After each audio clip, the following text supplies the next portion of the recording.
안녕하세요. 여러분의 피부 고민을 해결해드리는 피부요정 닥터 친이입니다. 지긋지긋한 다이어트 몇십 년째 하고 계시면서 오히려 살이 더 찌시거나 최근에 다이어트를 결심한 분이시라면 이번 영상 꼭 보세요. 다이어트를 하고 계시다면 알아야 될 내용과 음식을 많이 먹어도 살이 찌지 않는 방법 대공개합니다. 원장님은 보기에 날씬하셔서 살이 안 찌는 체질이신 것 같은데 다이어트를 하시나요? 저도 다이어트를 하고 있는데요. 태어날 때는 우량아로 태어났고요. 어렸을 때는 꽤 통통한 편이었는데 지금은 한 47kg 정도를 계속 유지하고 있으니까 평생 다이어트를 하고 있는 중이라고 보시면 돼요. 그럼 다이어트 성공 비법 같은 거 있으세요? 제 개인 인스타그램을 보면 온통 먹는 사진밖에 없을 정도로 저도 먹는 거를 엄청 좋아해요. 그런데 제가 이 몸무게를 유지할 수 있는 비법은 바로 인슐린 스파이크를 염두에 두고 식사를 하기 때문입니다. 인슐린 스파이크가 뭔가요? 인슐린 스파이크란 식후에 혈당이 급격하게 올라갔다가 떨어지는 것을 잡기 위해서 인슐린 또한 급격하게 상승했다가 떨어지는 것을 인슐린 스파이크라고 하는데요. 우리가 밥을 먹고 나서 굉장히 피곤함을 느끼고 기분이 좀 안 좋아지면서 그 이후에 굉장한 허기를 느끼게 되는데 이것이 바로 인슐린 스파이크 때문입니다. 아침에 아무것도 안 먹는 것보다 오렌지 주스를 한 잔 마시고 나면 오전 내내 허기를 참기 어려웠던 경험 다들 있으실 거예요. 지금부터 왜 그런지를 제가 설명드릴게요. 우리가 배고픔을 느끼는 상황은 크게 두 가지인데요. 첫 번째는 위장관이 비었을 때랑 두 번째는 혈당이 떨어졌을 때입니다. 우리가 뭔가를 먹지 않으면 간에서는 당을 만들어내는데요. 위장관이 비어있는 정도의 허기를 느끼게 되는데 이것은 참을 수 있는 정도의 허기예요. 그런데 혈당이 한번 올라갔다가 떨어지게 되면 간은 당을 만드는 것을 멈추게 되고 혈당이 확 떨어지면서 위장관이 비어있을 때 느끼는 허기와 혈당이 확 떨어졌을 때 느끼는 허기가 동시에 느껴지면서 참을 수 없는 허기를 느끼게 되는 거예요.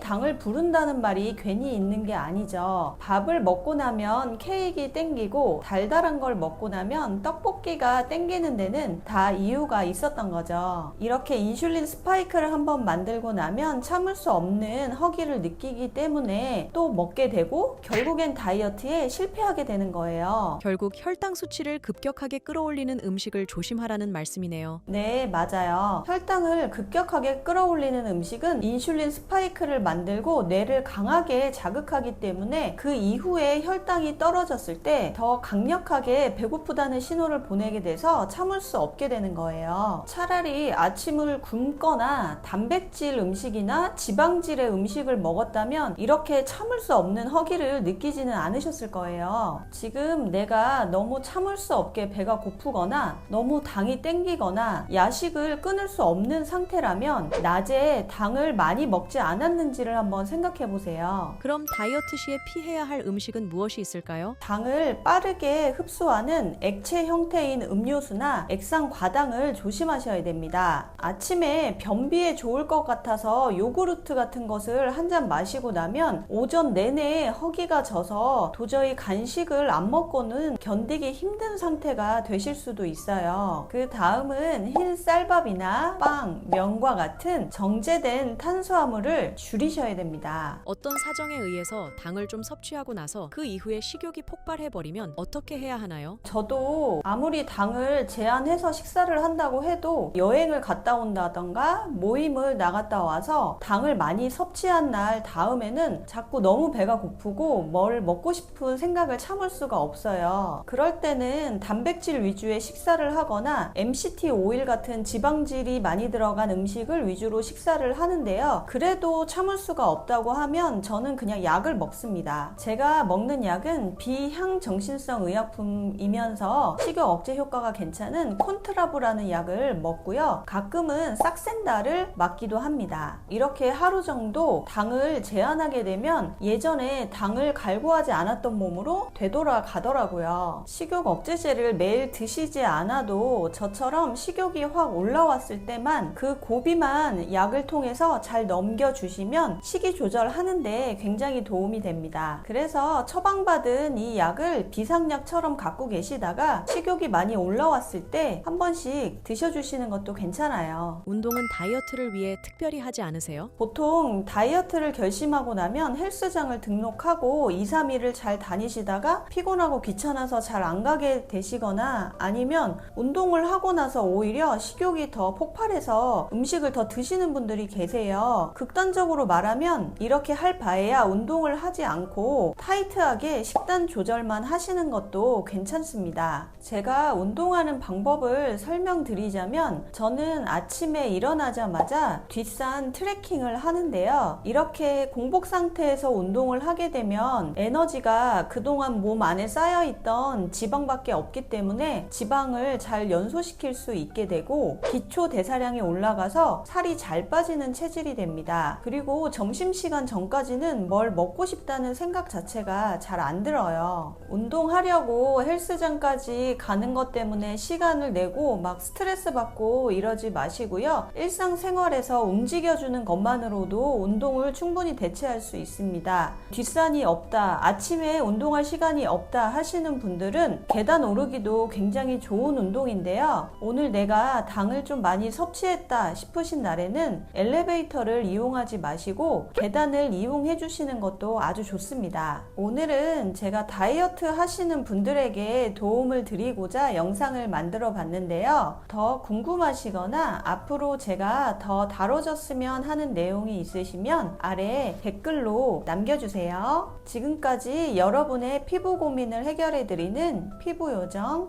닥터 지니였습니다. 안녕.